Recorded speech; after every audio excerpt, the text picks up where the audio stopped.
Tata, Reliance, Mahindra, Hindustan, Unilever തുടങ്ങിയ കമ്പനികൾക്ക് billionaire കമ്പനികളാകാൻ ഒരുപാട് സമയമെടുത്തു.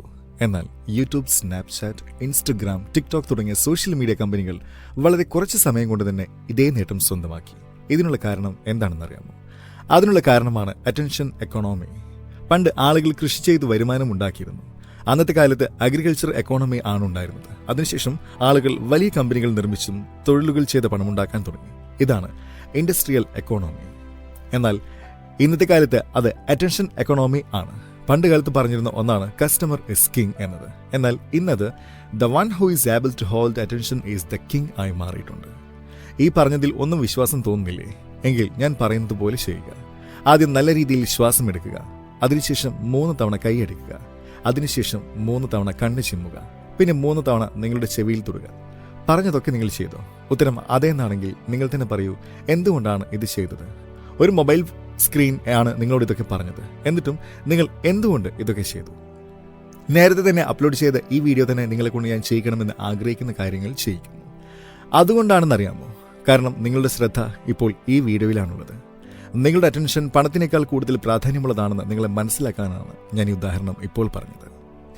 പൊളിറ്റിക്കൽ ലീഡേഴ്സ്, സെലിബ്രിറ്റീസ്, യൂട്യൂബേഴ്സ് തുടങ്ങി പല ആളുകൾക്കും നിങ്ങളുടെ അറ്റൻഷൻ ആവശ്യമാണ്.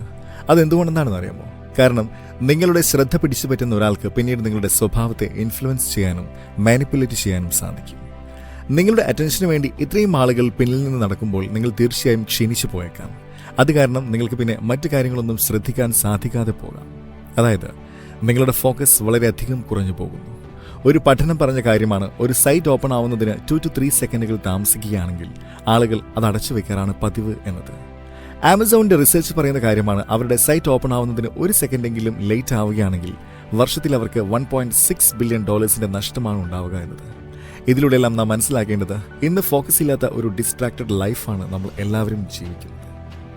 ഇത് തന്നെയാണ് ഹൈപ്പർ ഫോക്കസ് എന്ന പുസ്തകത്തിന്റെ രചയിതാവ് ക്രിസ് ബെയ്ലിക്കും സംഭവിച്ചത്.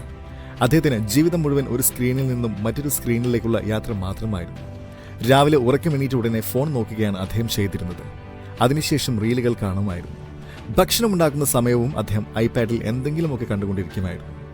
ബ്രേക്ക്ഫാസ്റ്റ് കഴിച്ചുകൊണ്ടിരിക്കുമ്പോൾ അദ്ദേഹത്തിന്റെ കയ്യിലെ ഡിജിറ്റൽ വാച്ച് റിംഗ് ചെയ്തു തുടങ്ങി. അതിനുശേഷം അദ്ദേഹത്തിന്റെ ശ്രദ്ധ വീണ്ടും മൊബൈൽ ഫോണിലേക്ക് തന്നെ പോവുകയും ചെയ്യുമായിരുന്നു. അദ്ദേഹത്തിന്റെ ദിവസത്തിലെ കുറെ മണിക്കൂറുകളാണ് ഇങ്ങനെ നഷ്ടമായിക്കൊണ്ടിരിക്കുന്നത്. അതിനുശേഷം അദ്ദേഹം സ്വയം ഈ സാഹചര്യത്തിൽ നിന്ന് പുറത്തുവരും എന്ന് ഉറച്ച തീരുമാനമെടുക്കുകയും ഒരു ദിവസം അരമണിക്കൂർ മാത്രമേ മൊബൈൽ ഫോൺ ഉപയോഗിക്കുകയുള്ളൂ എന്ന് തീരുമാനിക്കുകയും ചെയ്തു. റീൽസ് കാണുന്നതും കോൾ ചെയ്യുന്നതും ഇമെയിൽ ചെക്ക് ചെയ്യുന്നത് തുടങ്ങിയ എല്ലാ കാര്യങ്ങളും ഈ അരമണിക്കൂറിനുള്ളിൽ ചെയ്തു തീർക്കുമെന്ന് അദ്ദേഹം തീരുമാനിച്ചു. ഈ പുതിയ രീതിയുമായി ഇണങ്ങി വരാൻ അദ്ദേഹത്തിന് ഏകദേശം ഒരാഴ്ച വേണ്ടി വന്നു. ഒരാഴ്ചയ്ക്ക് ശേഷം അദ്ദേഹത്തിന് വളരെ മികച്ച രീതിയിലുള്ള 3 മാറ്റങ്ങളാണ് ഉണ്ടായത്. 1. അദ്ദേഹത്തിന്റെ അറ്റൻഷൻ സ്പാൻ വർദ്ധിച്ചു. 2. അദ്ദേഹത്തിന് ജോലിയുമായി ബന്ധപ്പെട്ട ക്രിയേറ്റീവ് ഐഡിയാസ് കിട്ടാൻ തുടങ്ങി. 3. അദ്ദേഹം ഫ്യൂച്ചർ ഡേയ്സിനെ നല്ല രീതിയിൽ പ്ലാൻ ചെയ്യാൻ തുടങ്ങി. ഇതിനുശേഷം അദ്ദേഹം ഈ കാര്യങ്ങളൊക്കെ മറ്റുള്ളവരിലേക്ക് എത്തിക്കുന്നതിനെ പറ്റി ചിന്തിക്കാൻ തുടങ്ങി.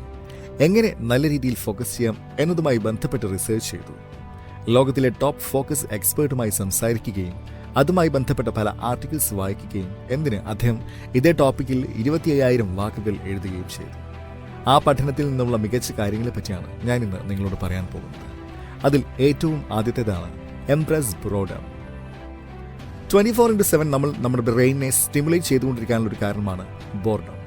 അത് മാറ്റുവാനായിട്ടാണ് നാം ഒരു ആപ്പിൽ നിന്നും മറ്റൊരു ആപ്പിലേക്ക് പോവുകയും വീഡിയോസൊക്കെ കാണുകയും ചെയ്യുന്നത്. ഇതിലൂടെ നമ്മുടെ അറ്റൻഷൻ സ്പാൻ കുത്തനെ കുറയും. നിങ്ങൾ എപ്പോഴെങ്കിലും ചിന്തിച്ചിട്ടുണ്ടോ, ഈ ഫോൺ ഉപയോഗിക്കാതിരുന്നാൽ എന്താണ് സംഭവിക്കുക എന്ന്? ഉത്തരം വളരെ എളുപ്പമാണ്. നിങ്ങൾക്ക് ബോറടിക്കും. ഇനി ബോറടിക്കുന്നത് ആർക്കാണ് ഇഷ്ടമാവുക? അതുകൊണ്ട് നമുക്ക് എന്ത് ഫലമാണ് ലഭിക്കുക എന്നാണ് നിങ്ങൾ ചിന്തിക്കുന്നതെങ്കിൽ ക്രിസ് ബെയ്ലി ഇതുമായി ബന്ധപ്പെട്ട് നടത്തിയ എക്സ്പെരിമെന്റിന്റെ റിസൾട്ട്സ് തീർച്ചയായും നിങ്ങളെ ഞെട്ടിക്കും. അതിനായി ആദ്യം അദ്ദേഹം റെഡിറ്റിൽ ചെന്ന് ആളുകളോട് ഏറ്റവും ബോറിംഗ് ആയിട്ടുള്ള കാര്യങ്ങൾ എന്തൊക്കെയാണെന്ന് കമന്റ് ചെയ്യുവാൻ ആവശ്യപ്പെട്ടു. ആ കമന്റുകളിൽ നിന്നും കുറച്ച് കാര്യങ്ങൾ അദ്ദേഹം നോട്ട് ചെയ്യുകയും അതിനെ ആസ്പദമാക്കി പരീക്ഷണം തുടങ്ങുകയും ചെയ്തു. ഉദാഹരണത്തിന്, ആദ്യത്തെ ദിവസം അദ്ദേഹം ഐട്യൂൺസിന്റെ ടേംസ് ആൻഡ് കണ്ടീഷൻസ് വായിച്ചു. 4ാമത്തെ ദിവസം PIയിൽ എത്ര പൂജ്യങ്ങൾ ഉണ്ടെന്ന് എണ്ണി. 4ാമത്തെ ദിവസം പൈയിൽ എത്ര പൂജ്യങ്ങൾ ഉണ്ടെന്ന് എണ്ണി. 19ാമത്തെ ദിവസം അദ്ദേഹം ക്ലോക്കിന്റെ ടിക് ടിക് ശബ്ദം ശ്രദ്ധിച്ചു. 30ാമത്തെ ദിവസം 250 ഗ്രാം അരിയിൽ എത്ര അരിമണികൾ ഉണ്ടെന്ന് എണ്ണി നോക്കി. ഇത് അധികമാരും ചെയ്യാത്ത കാര്യങ്ങളാണ്. കാരണം ഇവയൊക്കെ ബോറിംഗ് ആയിട്ടുള്ള കാര്യങ്ങളാണ്.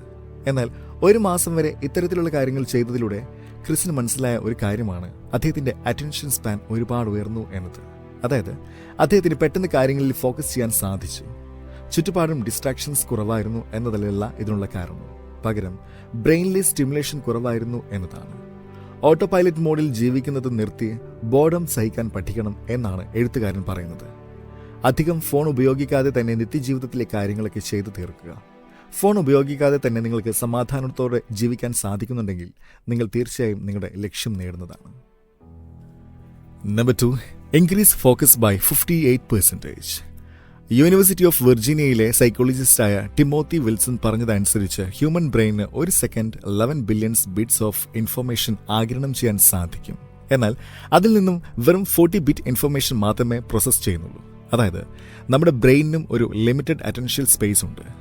അറ്റൻഷണൽ സ്പേസ് എന്ന് പറഞ്ഞാൽ ഏതെങ്കിലും ഒരു കാര്യത്തിൽ ഫോക്കസ് ചെയ്ത് കാര്യങ്ങൾ മനസ്സിലാക്കുന്നതാണ്.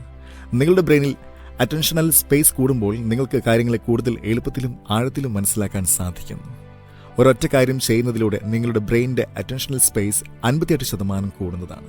അതെന്താണെന്ന് അറിയണ്ടേ? അതാണ് നല്ല രീതിയിലുള്ള ഉറക്കം.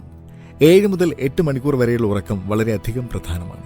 അതായത് നിങ്ങളുടെ ഉറക്കം 2 മണിക്കൂർ കുറയുകയാണെങ്കിൽ അടുത്ത ദിവസത്തെ നിങ്ങളുടെ പ്രൊഡക്ടിവിറ്റിയെ അത് ബാധിക്കുന്നതാണ്. അതുകൊണ്ട് നിങ്ങളുടെ സ്ലീപ്പ് സൈക്കിൾ ശരിയാക്കുക. Number 3, Warren Buffett's two list strategy. Warren Buffett അദ്ദേഹത്തിന്റെ എംപ്ലോയീസിന് ജോലിയിൽ ഫോക്കസ് ചെയ്ത് ഗോൾസിനെ സ്ട്രാറ്റജൈസ് ചെയ്യുവാനായി ഒരു 3 സ്റ്റെപ്പ് ഫോർമുല പറഞ്ഞു കൊടുത്തു. ഇതിനെയാണ് അദ്ദേഹം ടു ലിസ്റ്റ് മെത്തേഡ് എന്ന് പറയുന്നത്. അദ്ദേഹത്തിന്റെ പൈലറ്റിനോട് അദ്ദേഹം ഈ കാര്യം സൂചിപ്പിച്ചു. ആദ്യം ഒരു പേപ്പറിൽ പൈലറ്റിന്റെ ടോപ്പ് 25 ഗോൾസ് എഴുതി വെക്കാൻ പറഞ്ഞു. അതിനുശേഷം അവയിൽ നിന്നും ഇപ്പോൾ ഏറ്റവും അധികം പ്രാധാന്യമുള്ള 5 ഗോൾസ് തിരഞ്ഞെടുക്കാൻ പറഞ്ഞു. ഈ തിരഞ്ഞെടുത്ത 5 ലക്ഷ്യങ്ങളെയും പ്രത്യേകം ഒരു പേപ്പറിൽ എഴുതി വെക്കാൻ ബഫറ്റ് പൈലറ്റിനോട് പറഞ്ഞു. ബാക്കിയുള്ള 20 ലക്ഷ്യങ്ങളെ എന്ത് ചെയ്യുമെന്ന് ബഫറ്റ് തന്റെ പൈലറ്റിനോട് ചോദിച്ചപ്പോൾ അദ്ദേഹം പ്രധാനപ്പെട്ട 5 ലക്ഷണങ്ങളെ പൂർത്തിയാക്കുന്നതിനിടയിൽ ബാക്കി 20 പൂർത്തിയാക്കാൻ ശ്രമിക്കുമെന്നാണ് പറഞ്ഞത്. അപ്പോൾ ബഫറ്റ് പറഞ്ഞു, അങ്ങനെ ഒരിക്കലും ചെയ്യരുത് എന്ന്. ബാക്കിയുള്ള 20 ഗോൾസിനെ പറ്റിയും ഇപ്പോൾ ചിന്തിക്കുകയേ ചെയ്യരുത്. അവ അടങ്ങിയ പേപ്പർ കീറിക്കളയാനാണ് അദ്ദേഹം ആവശ്യപ്പെട്ടത്. ആ 5 ഗോൾസിൽ മാത്രം ശ്രദ്ധിക്കുക എന്ന് പറഞ്ഞു.